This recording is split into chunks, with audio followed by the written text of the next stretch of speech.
السلام عليكم ورحمة الله وبركاته. إن الحمد لله والصلاة والسلام على رسول الله ما بعد. فأعوذ بالله من الشيطان الرجيم. بسم الله الرحمن الرحيم.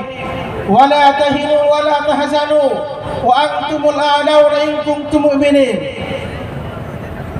ইসলামী শ্রমিক আন্দোলন বাংলাদেশ ঢাকা জেলা দক্ষিণ শাখা কর্তৃক আয়োজিত আজকের সম্মেলনের প্রধান অতিথি এদেশের শান্তিকামী, মুক্তিকামী, মেহনতি, বঞ্চিত মানুষের শ্রদ্ধা আস্থাভাজন নেতা হযরত কিসমত চরমরাই উপস্থিত রয়েছেন। জাতীয় নেতৃবৃন্দ এবং জেলা থানা নেতৃবৃন্দ সকলকে ইসলামী আন্দোলন বাংলাদেশ দক্ষিণ কেন্দ্রীয় শাখার পক্ষ থেকে শুভেচ্ছা এবং অভিনন্দন।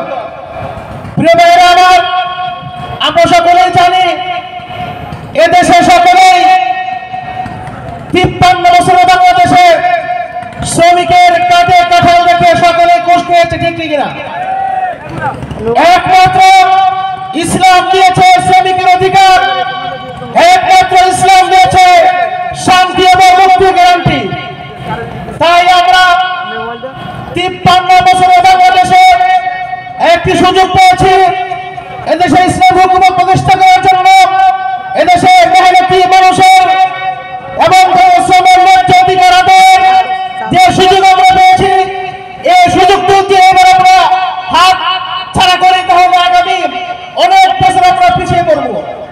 তাই আমরা সকলেই আগামী জাতীয় সংসদ নির্বাচনে পীর সাহেব চরমরাই যাকে আমাদের মাঝে হাত পাকা প্রতীকে সংসদ নির্বাচন করার জন্য আমাদের মাঝে পাঠাবেন, আমরা সকলেই এদেশের প্রতিটি গ্রামে গঞ্জে পাড়ায় মহল্লায় হাটে বাজারে নগরে বন্দরে প্রতিটি কলে কারখানায় প্রতিটি হিন্দু মুসলমান বৌদ্ধ খ্রিস্টান জেলে জাতি কামার কুমার সকলের মাঝে ইসলামী আন্দোলন বাংলাদেশের পক্ষে এমন গণজোয়ার সৃষ্টি করব, যেই গণজোয়ারের মাধ্যমে এদেশ থেকে ইসলাম বিরোধী, মানবতা বিরোধী, রাষ্ট্র বিরোধী সমস্ত জাতীয় শক্তি পালাতে বাধ্য হবে ইনশাআল্লাহ।